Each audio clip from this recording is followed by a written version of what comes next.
Além da vida, um encontro semanal com a doutrina dos espíritos, codificada pelo ilustre pensador francês Allan Kardec.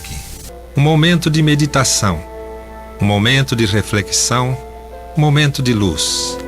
Além da vida, uma mensagem de esperança para um novo amanhecer. Todos os domingos, às 8h30 da manhã, aqui, na Rádio Londrina.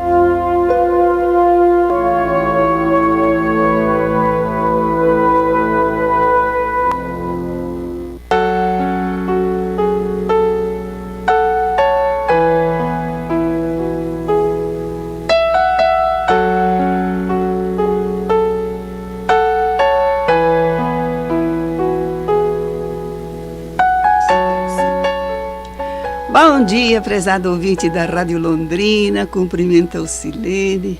É uma alegria estarmos mais um domingo juntos em torno de coisas educativas. Nós vamos passar o microfone para a nossa querida Jane cumprimentar os ouvintes. Ao nosso ouvinte, o nosso bom dia de hoje. Como primeiro momento, em todos os domingos, nós vamos ouvir a mensagem do Momento.com. Eles, os outros.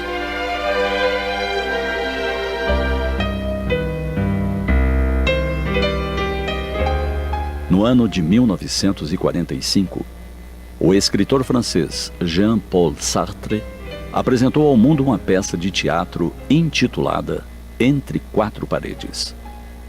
Nela, duas mulheres e um homem se encontram no inferno, condenados a permanecer para sempre juntos, ali, entre quatro paredes, numa convivência sem fim. Tornou-se célebre a frase dita por uma das personagens: o inferno são os outros. Ao trazer a curiosa expressão, a peça nos oferece a reflexão de que o outro, em verdade, é fundamental para o conhecimento de nós mesmos. Parafraseando o autor, se o inferno são os outros, o caminho de um futuro céu, de um futuro mundo melhor, também será alcançado através da presença e participação do outro. Sim, são os outros, nossos irmãos de caminho, que se transformam diariamente em nosso caminho para o alto. Vejamos em primeiro lugar, entendendo a questão proposta por Sartre, que é na convivência contínua que nos descobrimos. Por que trazemos a impressão de que conviver não é fácil? Naturalmente, porque nós não somos fáceis. Lembremos, nós somos o outro do nosso próximo.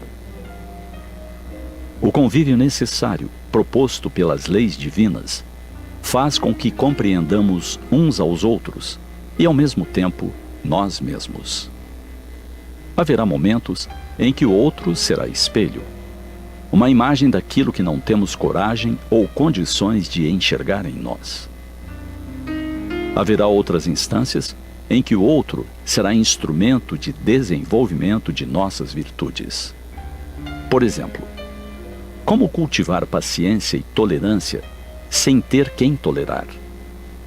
Como conquistar a importante virtude da indulgência sem ter que aprender a olhar o outro com mais amorosidade?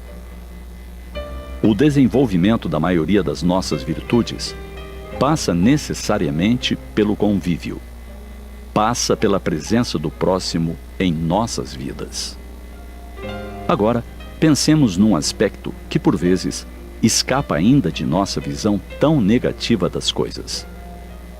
É através dos outros que, em muitas situações, a bondade do Criador consegue nos encontrar. Nesse caso, o outro se torna instrumento da bondade divina que nos alcança. Quantas vezes fomos salvos por um amigo, por um familiar, ou mesmo por um completo desconhecido que possuía em mãos a resposta para o que precisávamos? Quantas vezes, quando caídos, fomos erguidos pela bondade de alguém? Quantas vezes fomos detidos à beira do abismo da desesperança pelo outro, que chegou no momento preciso? Dessa forma, eles, os outros, são nossa estrada para a felicidade.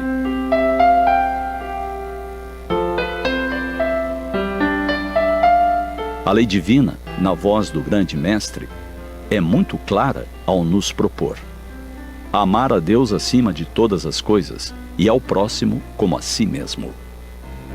Dentro do plano de evolução de cada um de nós, existem 3 grandes personagens: nós, Deus e o próximo.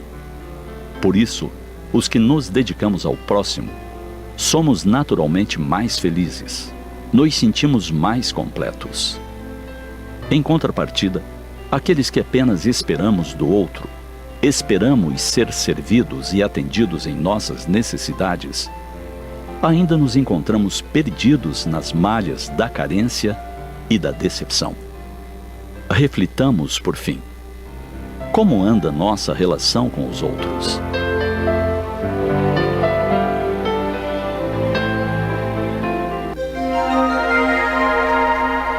Os textos do Momento Espírita estão à sua disposição na internet. É só acessar momento.com.br.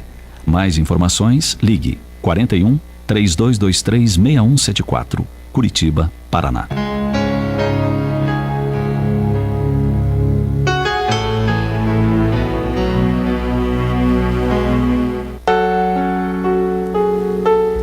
Pois é, a gente, quando analisa a vida assim, a gente vê que a pessoa, o ser humano criado por Deus, ele é criado para viver em sociedade, porque ele sozinho, ele não consegue crescer, como falou o nosso momento.com.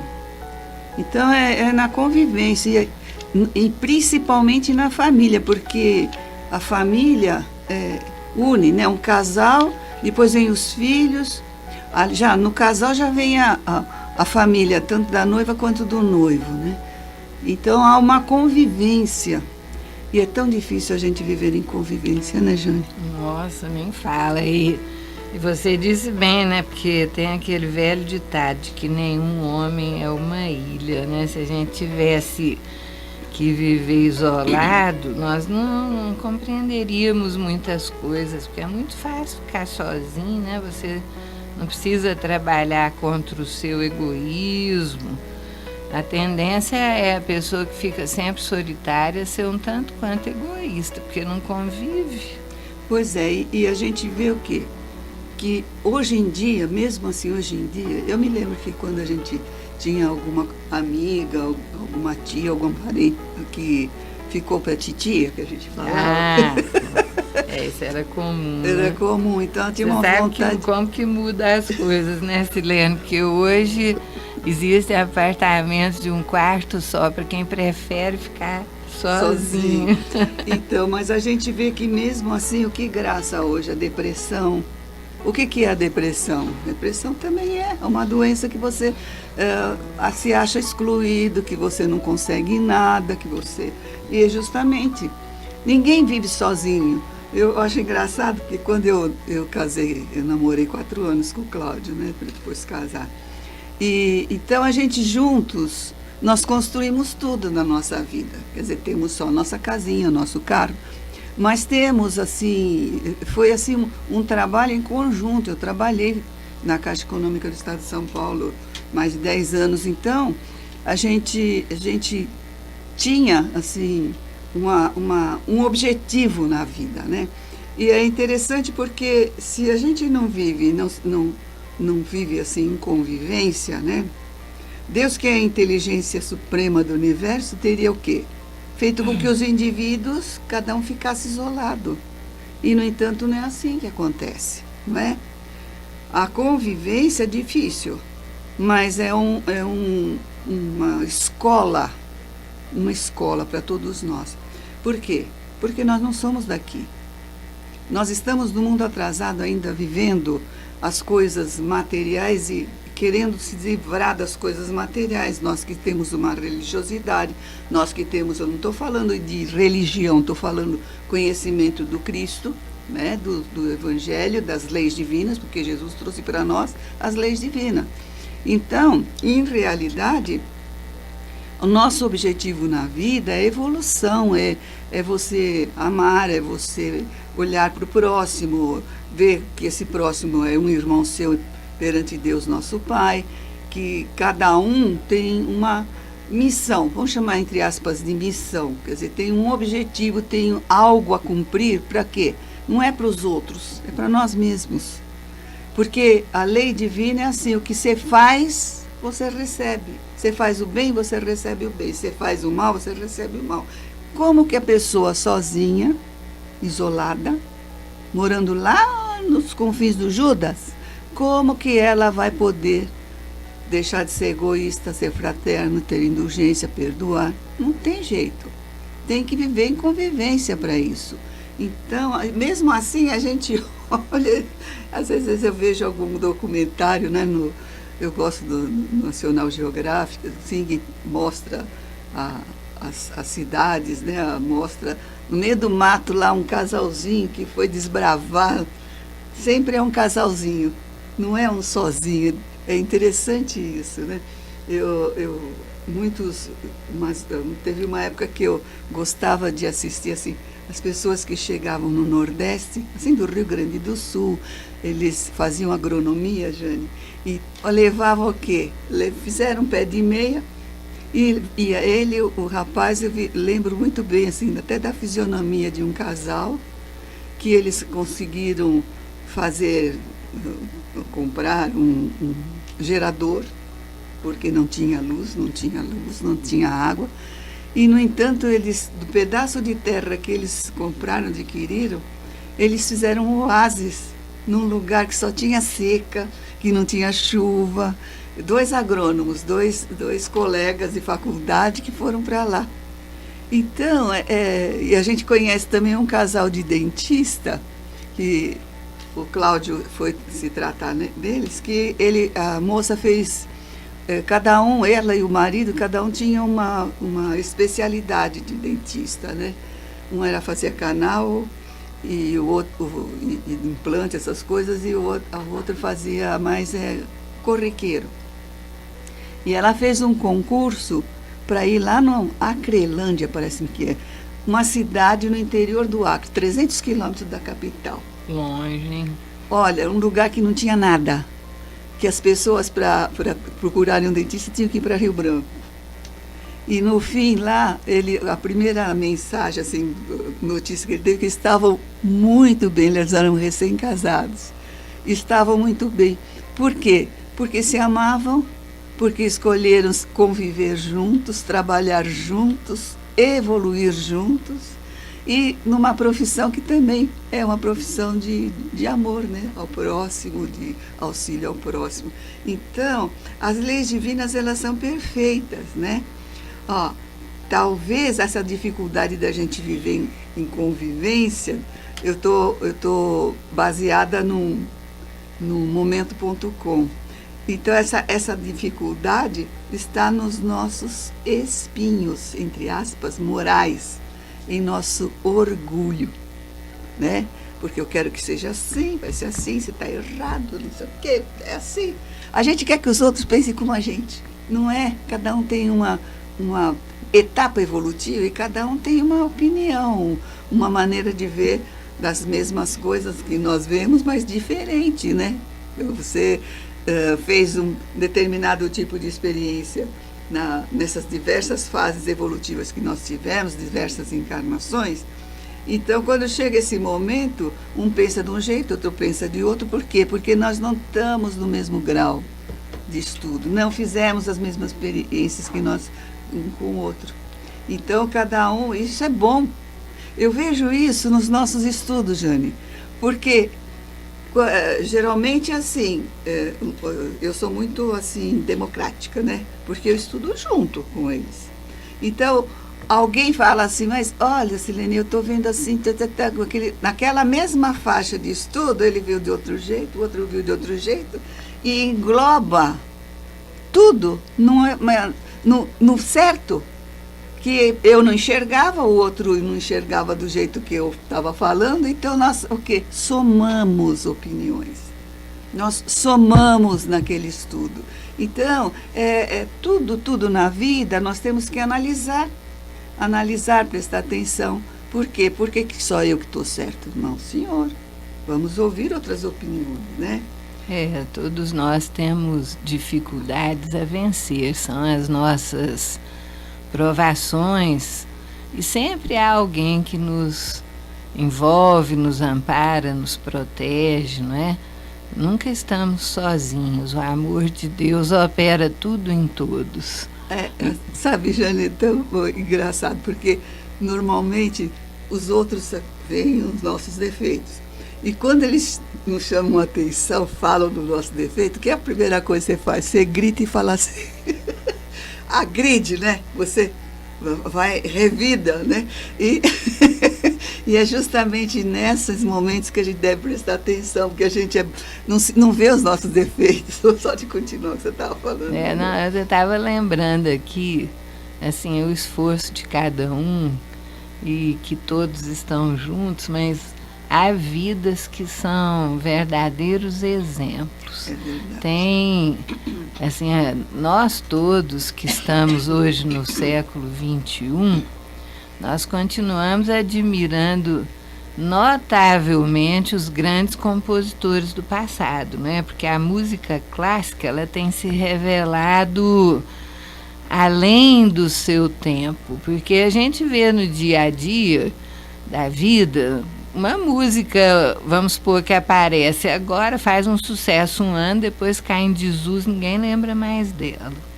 Mas os grandes clássicos, eles continuam sendo tocados e encantando. Aí nós temos aqui um livro, né, que é aquele livro que nós gostamos muito dele, que se chama O Livro das Virtudes, de William Bennett. Pena que já não existe mais, só em sebo, eu acho. Mas tem aqui uma história que se chama O Triunfo de Beethoven. Beethoven é o compositor que acho que todos nós admiramos notavelmente, porque a gente fica imaginando, gente, como é que a pessoa que era surda conseguiu fazer tanta maravilha, se ligava espiritualmente com o mundo espiritual superior e fazia os seus esforços aqui, porque tem alguns filmes sobre o Beethoven que mostram assim, ele encostando a cabeça e o ouvido no piano para sentir a vibração que irradiava. Gente, olha que dificuldade, não é?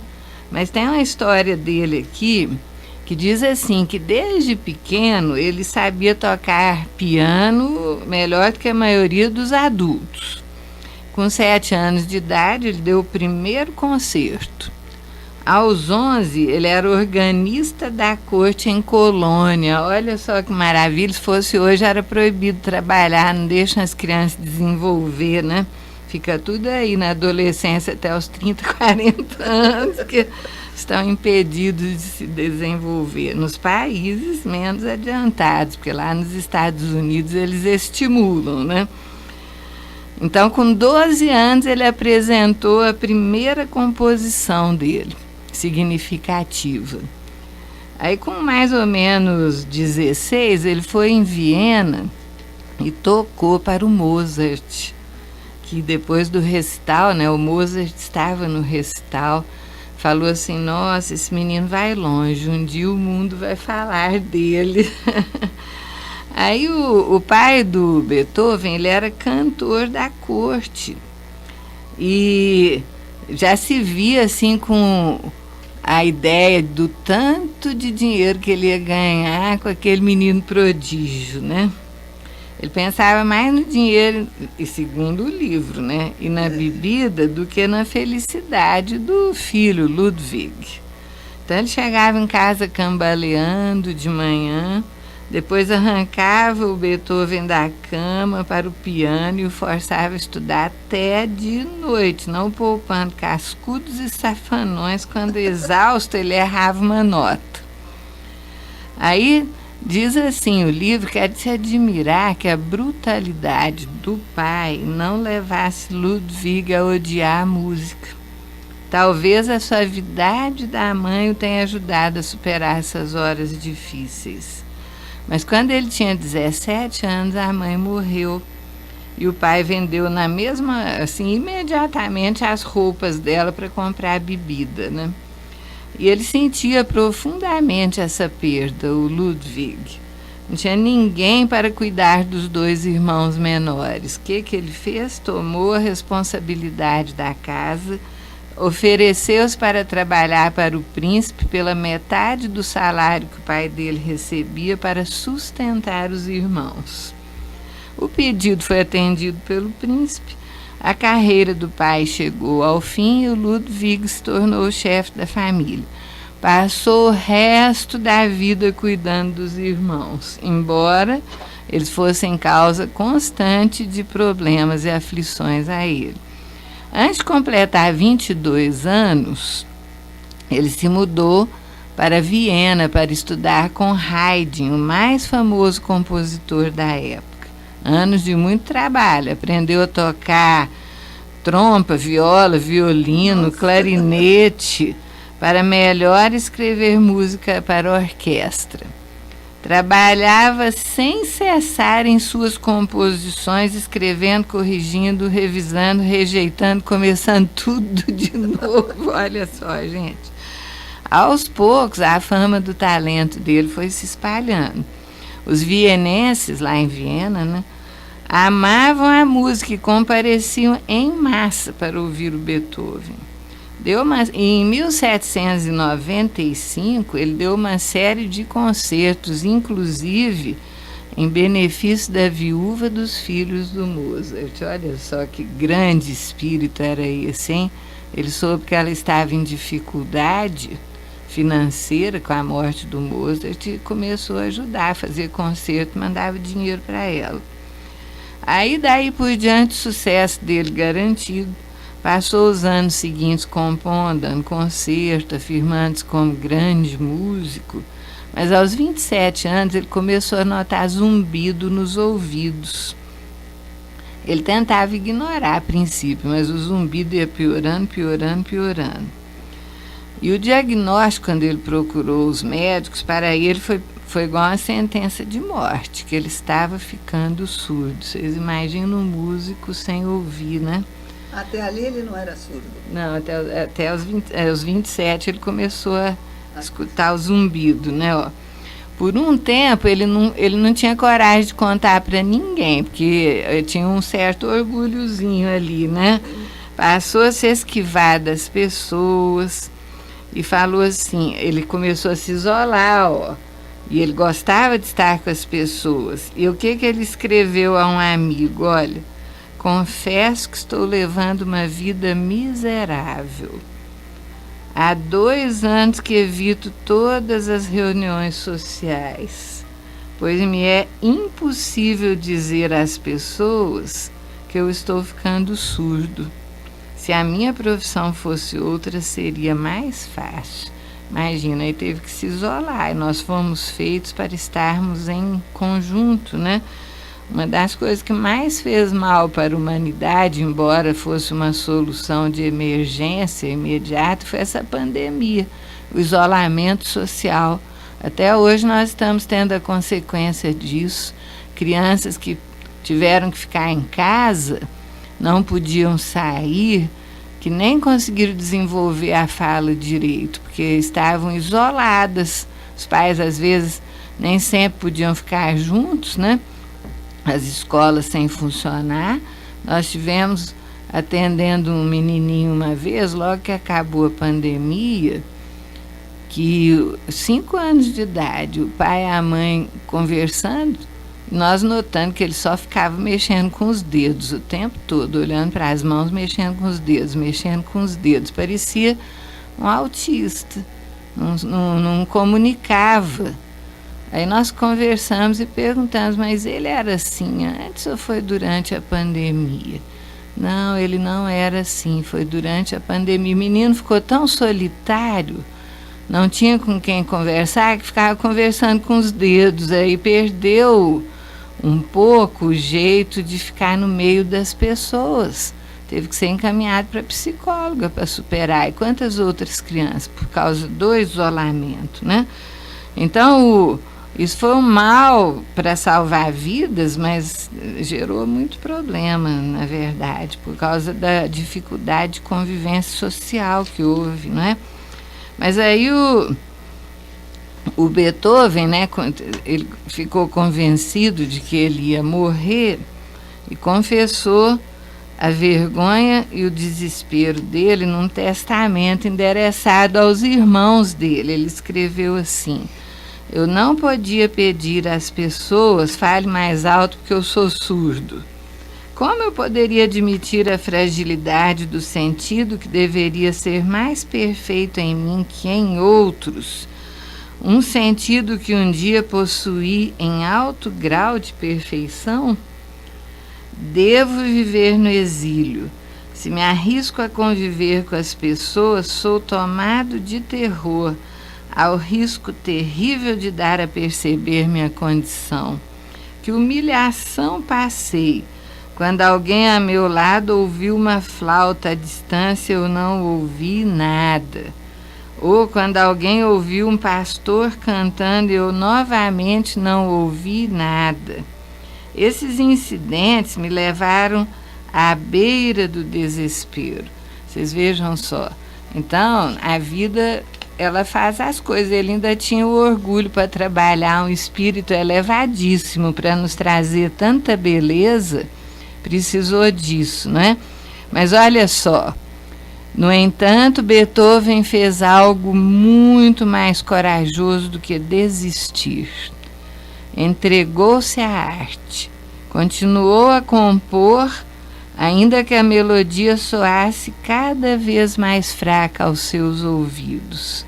À medida que perdia a audição, sua música adquiria uma qualidade muito diferente das elegantes obras de compositores que o antecederam. As composições de Beethoven se tornaram fortes, altamente emocionais e vibrantes. A gente ouve Beethoven, a gente emociona, né? Aquela ode à alegria lá, né? Aquelas sinfonias todas maravilhosas, né? Então elas eram vibrantes, como a sua vida corajosa e turbulenta. Por estranho que pareça, compôs suas melhores obras, aquelas que mais conhecemos depois de perder a capacidade de ouvir. Aí ele ficou totalmente surdo. Apesar de viver sozinho e infeliz... Não casou, né? Não, compôs músicas sublimes. Sua última sinfonia, a nona, termina com a famosa ode à alegria, que é maravilhosa, faz a gente chorar, né, gente? Verdade. Quando concluiu a obra, Beethoven concordou em reger a orquestra e coro num concerto em Viena. Surdo, hein, gente? O teatro estava lotado. Beethoven tomou seu lugar em frente à orquestra, de costas para a plateia. E ao seu comando a música começou. Os acordes magníficos enfeitiçaram a plateia. E Beethoven, que nada ouvia, seguia a pauta em sua mente. Os músicos receberam orientação para olhar para ele, mas que não dessem atenção à sua marcação do ritmo. Quando terminou, o grande maestro baixou os braços e permaneceu imerso em silêncio, mexendo na partitura. Um dos cantores fez um gesto para que ele olhasse a plateia. Beethoven se virou e viu as pessoas ovacionando-o, aplaudindo de pé, batendo palmas com os braços erguidos. O músico surdo inclinou-se e em cada olho rolou uma lágrima. Então, ele nos anos finais, né, muito solitário, na última fase da doença da vida dele, ele encontrava consolo lendo as partituras, passava horas lendo as composições do Haydn, que um amigo lhe enviara. gostava de ler as obras de Schubert. Morreu em 1827. E dizem que suas últimas palavras foram: no céu vou tornar a ouvir. Bonito, né, gente? Então ele sentiu a dor da solidão, mas ele nunca desistiu. Nunca desistiu e nos deixou um legado que até hoje encanta o mundo inteiro. Então a gente vê a grandeza desse espírito, né? Você vê que nós já estamos em 2023, né? Ele morreu em 1823, né? Que você falou, peraí, 93? Foi 29, né? 1827. 27. Então você vê quantos anos e nós ainda estamos cantando aí, né? É. Lá, lá, lá, lá, lá, lá, lá. Aquela música, todo mundo conhece essa, né? Gente, eu encontrei uma historinha muito interessante falando em solidariedade e progresso do Momento.com. E diz o seguinte, que um dia o executivo, né, do grupo gerencial resolveu fazer uma experiência com seus funcionários. Então o que ele fez? Ele dividiu, ele pegou os chefes, né, das sessões, eram 12. Ele dividiu em 4 grupos, né? E ele diz assim, o grupo A, eles tinham que atravessar um rio caudaloso. O grupo A recebeu 4 tambores de óleos vazios, 2 grandes toras de madeira, uma pilha de tábuas, um grande rolo de corda grossa e 2 remos. O grupo B recebeu 2 tambores, uma tora e um rolo de barbante. O grupo C não recebeu recurso nenhum. São 3 grupos, desculpe. 4 em cada grupo, eram 12. O C não recebeu nenhum recurso. Eles foram solicitados a usar os recursos fornecidos pela natureza, caso conseguissem encontrar algum perto do rio ou na floresta próxima. Eles tinham 4 horas para todo mundo estar na outra margem do rio, né? Bom, não foi dada mais nenhuma instrução. Simplesmente foi dito aos participantes que todos deveriam atravessar o rio dentro de 4 horas. Tom, que era um rapaz que estava no grupo, ficou no grupo A, que não levou mais do que meia hora para construir uma maravilhosa jangada. Um quarto de hora mais tarde, todo o grupo estava em segurança na outra margem do rio. O grupo B, ao contrário, levou quase 2 horas para atravessar o rio. Havia muito tempo que Tom e sua equipe não riam tanto com o momento em que a tora dos 2 tambores e os 2 tambores viraram com seus gerentes financeiros de computação, de produção e de pessoal, que era o grupo B. Mas nem mesmo o rugido das águas do rio foi suficiente para sufocar o riso dos 8 homens quando o grupo C tentou lutar contra as águas espumantes. Os coitados agarraram-se a um amaranhado de galhos que estavam se movendo rapidamente com a correnteza. O auge da diversão foi quando o grupo bateu em um rochedo, quebrando os galhos. Somente reunindo todas as forças que lhe restavam foi que o último membro do grupo C, o gerente de logística, todo arranhado e com os óculos quebrados, conseguiu atingir a margem 200 metros abaixo. Bom, quando o líder do curso voltou, depois de 4 horas, perguntou: então, como vocês se saíram? O grupo A respondeu em coro: nós vencemos. O líder do curso respondeu: vocês devem ter entendido mal. Vocês não foram solicitados a vencer os outros. A tarefa seria concluída quando os 3 grupos atravessassem o rio dentro de 4 horas. Nenhum de vocês pensou em ajudar a ajuda mútua em dividir os recursos para atingir uma meta comum? Não ocorreu a nenhum dos grupos coordenar esforços e ajudar os outros? Naquele dia, o grupo aprendeu muito a respeito do trabalho em equipe e de lealdade. Eles podiam ter se ajudado, né? Ido, né? Era isso que era, porque ele não falou que era coisa de vencer competição, o outro. Competição, né? E aí ele diz assim, ó, e nós temos olhado para os lados e verificado se alguém precisa da nossa ajuda. Profissionalmente, agora, agimos como se fôssemos inimigos uns dos outros. Ou lembramos de nos auxiliar mutuamente, dividindo tarefas, sugerindo maneiras de resolver problemas. Veja bem, aí fala assim, eu não, imagina, eu vou ensinar o meu serviço para o outro, para a cobra me comer depois, perder o meu emprego. Não é assim que a turma fala? Uma competitividade, né? Será que estamos dispostos a ensinar o que dominamos a alguém que está iniciando na empresa ou preferimos deixar que o outro se dê mal? Enquanto vivermos na terra, como se fôssemos inimigos e não irmãos, enquanto não nos dermos conta de que é sempre melhor estender a mão para os outros e cheguemos bem ao nosso destino, nós continuaremos a entravar o progresso do nosso planeta. Pensemos nisso e nos tornemos mais fraternos, mais solidários de todas as circunstâncias. A família, na comunidade religiosa, na empresa, no escritório, né?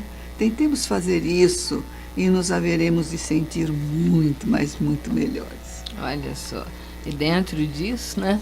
Pensando nessa situação, em tudo isso, a solidariedade, o Beethoven mesmo surdo sendo solidário com a viúva do Mozart. Gente, quanto bem a fazer.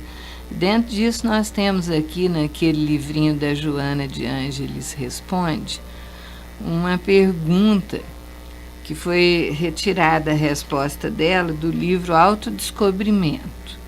E ele pergunta assim, é possível estabelecer-se um programa em 10 itens para se alcançar uma vida saudável? Porque vida saudável não é só a saúde física, é a saúde mental, espiritual, que a pessoa fique em paz, tranquila e serena consigo mesma e com os outros, né? Convivendo em paz.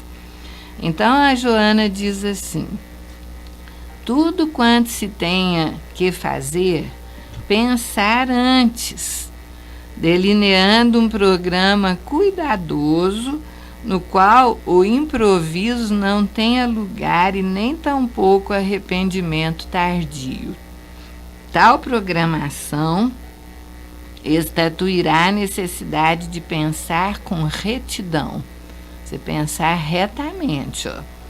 Mesmo quando as circunstâncias e pessoas sugiram outra forma imediatista e infeliz, portanto favorecedora de consciência de culpa. Você tem que sempre andar retamente, mesmo que seus amigos falem, não, mas todo mundo faz isso, por que você não faz também, né? Agir com a consciência. Cultivar a confiança e a alegria no trato com os demais membros da sociedade, iniciando no lar, embora as defecções morais e os embates traiçoeiros do momento a que todos estão sujeitos. Irradiar simpatia e esperança, produzindo uma aura de paz que alenta e agrada a todos. Usar a conversação como elemento catalisador de novas ideias de enobrecimento e de ventura, que estimulam a criatividade, a coragem, a perseverança no bem. Banir quanto possível do comportamento a crítica ácida e destrutiva, os conceitos chulos com irresponsáveis, as diatribes e os verbetes sarcásticos que envenenam o coração e enfermam a alma, transferindo-os pelos condutos do perispírito para o corpo em delicadas como complexas patologias orgânicas. Respeitar ao mesmo tempo, conduzir o corpo com moderação em quaisquer eventos, poupando-o aos costumes promíscuos, bem como aos relacionamentos sexuais e afetivos perturbadores, ora muito na moda. Manter os requisitos da higiene, superando os imperativos da preguiça mental e física, assim criando e preservando os hábitos sadios. Recorrer à oração, qual sedento no rumo da fonte vitalizadora, sustentando o espírito e refrigerando-se na paz.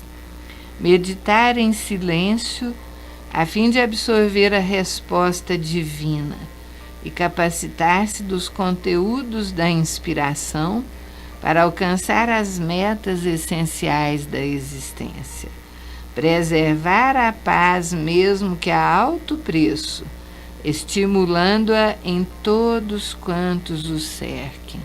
Então, são métodos de conduta para nos ajudarem a ter paz no convívio com todos. E isso é muito importante, porque as pessoas andam esquecidas. Qualquer coisa, a violência quer viver aí no meio das pessoas, resolverem as coisas com violência, e o diálogo, e a paz. Enquanto se guerrear assim, como haveremos de ter a nossa sonhada paz na Terra se a paz do mundo começa em nós, não é verdade? Eu estou vendo aqui no outro momento.com uma questão assim que acontece muito na vida, né? Porque o adulto, né, ele tenta ser natural, mas ele sempre está ali com um pezinho atrás, né? O adolescente, muito descontraído, é quem mais se encolhe. As crianças, muito não descontraído, né? As crianças, de um modo geral, aceitam melhor e se adaptam. Então, fala aqui, ela fala, é uma senhora, hábitos, costumes, pessoas e situações diferenciadas nos deixam arredios e desconfiados, né? E ela começa a contar uma história que eles faziam um grupo de estudos evangélicos e num belo dia apareceu uma pessoa nova, uma senhora que tinha recém-mudado, e ela estava bem retraída. Parecia que era um ET, né? Porque quando você chega num lugar assim, não conhece ninguém, você pensa que você é um ET, vamos dizer assim, difícil, né? Se você for. Aí ela fala assim, ó, que aí fomos ao seu encontro, quando ela chegou, meio retraída, demos-lhe as boas-vindas e a convidamos a sentar-se. Ela olhou para todas timidamente, comentando com a cabeça e, baixando os olhos, sentou-se ao nosso lado. Estava ainda silenciosa quando lhe perguntamos o nome e a apresentamos. Falou pouco durante o tempo em que estivemos juntos, né? Mas buscamos familiarizá-la ao ambiente. Ficou feliz e disse que não se adaptara ainda à cidade. Havia sido transferida por motivo profissional há poucos dias. Passando em frente ao local, fora atraída por alguns painéis e resolveu entrar. Nos dias seguintes, continuou a vir e as amizades foram se crescendo, né, concretizando. Com o tempo, tornou-se excelente companheira de estudos e de voluntariado. Foi uma experiência enriquecedora que nos permitiu constatar a importância de sermos solidários com quem se sente solitário. Neste mundo, termina o momento.com, podemos escolher entre nos afundarmos em solidão ou nos aproximarmos das pessoas para convivermos. Não esquecer que fomos todos feitos para viver em sociedade. A nossa realidade, nos mais variados ramos da vida, nos faz totalmente dependentes uns dos outros, o que favorece a aproximação. Embora a timidez muitas vezes nos leve a determinadas situações, busquemos vencê-la e sejamos os primeiros a procurar o outro. Não esperemos ser notados para obtermos um pouco de atenção e termos alguém interessado em nos ouvir. É muito fácil e importante perceber que, se desejamos que as pessoas se aproximem, nós devemos também tentar dar o passo inicial. Quando aprendemos a olhar o mundo com certa abertura de espírito e compreendemos o valor da solidariedade, tudo muda ao nosso redor. Busquemos confraternizar, nos aproximar dos que nos cercam, oferecendo a nossa presença, a nossa amizade. Jesus nos ama sem limites e prossegue, como sempre, de braços abertos. Sigamos o seu exemplo. Observemos com atenção as possíveis necessidades daqueles que de nós se aproximam, ajudando como pudermos. Gente, às vezes a gente esquece de sermos assim mais fraternos, de conversar. A vida normalmente nos leva a correr, a agitação, né? Horário para tudo, problemas de tudo quanto é lado. Então a gente às vezes se esquiva dos momentos que a vida nos coloca para que a gente possa ampliar as nossas amizades. A melhor coisa do mundo é fazer amizade, gente. É tão bom ter amigos sinceros, companheiros. Nossa, mas que beleza, né? E é bom também angariarmos amigos no plano espiritual, porque assim, quando a gente desencarnar, a gente vai ter mais espíritos nos auxiliando, que nos amam e que nos abençoam sempre, né? Ô, Silene, você lendo essa historinha, né? Como que ela chegou lá dentro do salão, nós lembramos de ontem, ali no Alvorada Nova, nossa casa. O grupo o coral nosso lá da Marinei foi cantar lá pra gente. Eles são uma delícia, pessoas maravilhosas. Marinei vai lá 2 vezes por ano pra gente. Aí, como na véspera do Dia das Mães, que eles sempre cantam para nós, eles já estavam compromissados, ela foi ontem, que é um pouco antes. Aí ela começou a falar sobre a missão da mulher, as mães, e eles cantaram uma música que é conhecida por todo mundo, aquela que fala mamãe, mamãe, mamãe, antiga, né? Bem antiga. Aí uma senhora chegou lá, eu não lembro de ter visto essa senhora antes, acho que ela foi a primeira vez que ela foi lá, até bem vestidinha. Chegou lá, sentou, a hora que acabou essa música, ela não aguentou, ela falou, ai, eu escutei essa música lá de fora, minha mãe cantava pra mim, aí eu entrei aqui. Aí toda hora que tinha uma música ou um comentário da Marinei, ela dava uma parte e falava entusiasmada, sabe? Que graça, tá vendo? Foi bonitinho de ver ela falando, aí tocava uma música, ela, glória a Deus, daqui a pouco, amém, Jesus. Bonitinho de ver ela dando os palpites, né? 9 minutos. Né? Então, nós estamos já chegando quase em cima da hora já do início do próximo, né, programa do Zé Antônio, na mensagem dele. Então, você já terminou, querida? Acho que já, né? Porque não dá mais tempo, não, né? Não. Então, que Deus abençoe a todos, que a gente possa ter deixado, assim, uma mensagem de solidariedade, de amor ao próximo, de sair da nossa casquinha de ovo, né? E sermos mais, assim, atentos a olhar aos nossos lados. E, às vezes, essa atenção, quem necessita é aquele que está mais próximo ao nosso lado, na nossa família. Um abraço fraterno, um bom domingo e até a próxima, se Deus quiser. É isso mesmo, nessa hora difícil da terra, tantos sofrimentos, tantas tribulações por todos os lugares, estimulemo-nos a sermos fraternos uns com os outros e estendermos as nossas mãos à nossa amizade, em casa, fora de casa, onde pudermos. Que Deus nos abençoe, um bom domingo a todos. Amigos, nós reservamos nosso encontro de hoje para falarmos sobre as nossas companhias espirituais. Allan Kardec através das orientações dos espíritos superiores, tanto em O Livro dos Espíritos como no Evangelho segundo o Espiritismo, nos deixa uma aula didática tão importante sobre os espíritos que acompanham a nossa existência. Depois de desvendado pela questão 459, que os espíritos influem muito mais do que nós imaginamos em nossos pensamentos, em nossas ações, o Espiritismo vem nos mostrar, através dessas orientações, dessas questões que Allan Kardec faz aos espíritos superiores, quem são esses espíritos. Então começa com uma boa notícia. Um dos espíritos mais importantes que acompanha a vida de todos nós são os anjos guardiães. Eles nos dizem assim: anjo da guarda é o que tem por missão acompanhar o homem na vida e ajudá-lo a progredir.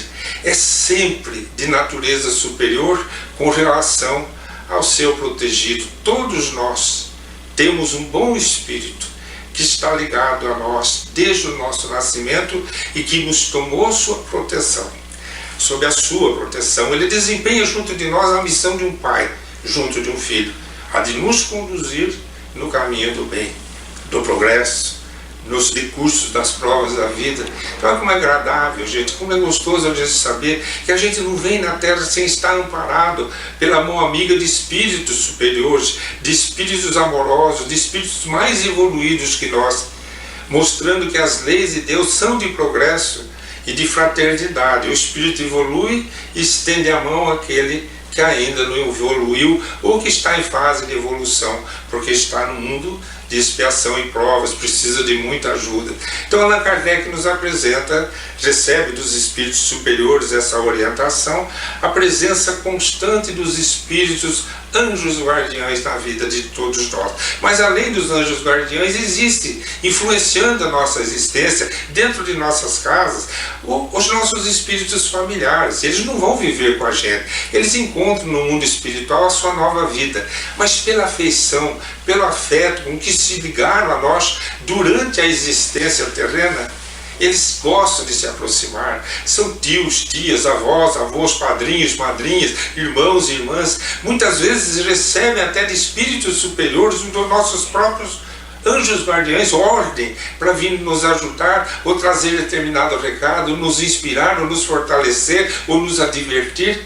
Mas eles não são evoluídos como um anjo da guarda. São espíritos que podem ser bons, ou como dizem os espíritos de Allan Kardec, podem ser até levianos. Espíritos porque é os nossos parentes que não evoluíram muito, mas não são ruins, mas nem sempre são espíritos muito bons, mas podem ser úteis e fazem parte da nossa existência, não constantemente, muito raramente, às vezes eventualmente, mas participam, muitas vezes nas horas festivas das nossas vidas, quando estamos nos reunindo no aniversário, numa data de casamento, não raro estamos cercados dos nossos espíritos familiares, que têm por nós uma afeição muito grande. Além dos espíritos familiares, existe ainda uma outra gama de espíritos bons que podem nos ajudar, que Allan Kardec, como um bom professor didático, chama de espírito protetor. Não é o anjo da guarda, não. O espírito protetor é aquele que vai nos acompanhar em determinadas tarefas, em determinados compromissos que nós temos. Por exemplo, todos os sábados nós vamos gravar o programa de reflexão. Nós estamos gravando há 2 anos e meio. É evidente que isso seria impossível sem um auxílio superior. E nesse momento, o nosso anjo da guarda não necessariamente precisa estar conosco. A equipe de espíritos ligada a essas tarefas é que se nos vinculam, que se aproximam, que nos inspiram durante a semana, que escolhemos os temas, ou em qualquer tarefa, gente. Até um mecânico dentro de uma oficina que quer resolver um problema de um carro, ele pode receber o auxílio de um espírito protetor que não seja parente, que não seja, venha só para lhe inspirar o que está acontecendo no carro, que ele sabe qual é o problema, inspirar a solução. Então, quando a pessoa tem aquele hábito constante de ficar em determinadas operações necessárias à vida na Terra, ele atrai espíritos ligados àquela natureza de serviço, seja um pintor, seja um poeta, seja alguém que trabalha para o Cristo, como um trabalhador da última hora, como todos hoje que estão abundando no mundo em que nós vivemos, tantos hoje. É muito gostoso saber que existe essa gama de espíritos elevados que nos ajudam. Porém, existem os espíritos que podem ser negativos. E entre eles dois, particularmente, nos diz Allan Kardec. Uns são que Allan Kardec classifica como espíritos simpáticos. O que são os espíritos simpáticos? Espíritos simpáticos são aqueles que são atraídos pelas nossas tendências. Então, todos aqueles que temos hábitos enraizados, principalmente ligados às paixões, nunca estaremos sozinhos. Sempre estaremos acompanhados de espíritos que tenham as mesmas paixões, multiplicando, dando uma avidez às nossas necessidades e dificultando o nosso equilíbrio e aumentando o nosso sofrimento. Um exemplo muito bom desse caso está no filme Mensageiros da Paz, do Divaldo, quando mostra ele ainda aprendendo o que é a mediunidade, ainda jovenzinho. Ele vai na casa de um amigo onde o pai está com um problema gravíssimo. Quando ele chega, ele vê mais de meia dúzia de espíritos bebendo ali pelo chão do quarto, e o pai com uma garrafa de um alcoólico embaixo da cama, escondido da família e sofrendo aquela influência daqueles espíritos que querem mais, e eles passam a ser um instrumento. Então, seja nos vícios de jogos, seja no vício de dinheiro, de ganhar dinheiro, seja onde for, tudo que é hábito vai atrair espíritos ligados àquele hábito, que vai dificultar muito a evolução da criatura. E existe, porque o nosso mundo é um mundo inferior, existem os espíritos inferiores que se comprazem em fazer o mal. São os maus gênios, diz Allan Kardec no Livro dos Espíritos, no Evangelho segundo o Espiritismo, nos capítulos ligados à intervenção dos espíritos no nosso mundo. Então é muito importante, a partir da questão 489 do Livro dos Espíritos e da coletânea de preces, do capítulo da prece, eficácia da prece, tudo isso, lá no item 11 a gente vai encontrar essas informações. Os maus espíritos, eles são aqueles que querem desviar a gente do mau caminho, sem ter nisso uma missão, porque jamais Deus, na sua soberana bondade e justiça, daria a um filho seu a missão de fazer o mal a outro filho seu. É por livre e espontânea vontade, é por maldade interior, é por impulso pessoal. Então cabe a nós nos desviarmos desses arrastamentos, desses espíritos negativos, através da prática do bem, através da oração, do fortalecimento dos laços com os nossos espíritos superiores, com o nosso anjo guardião, nas tarefas dentro do bem, na prática da caridade, e sempre nos afastando dos hábitos nocivos da nossa vida. Um grande abraço a todos.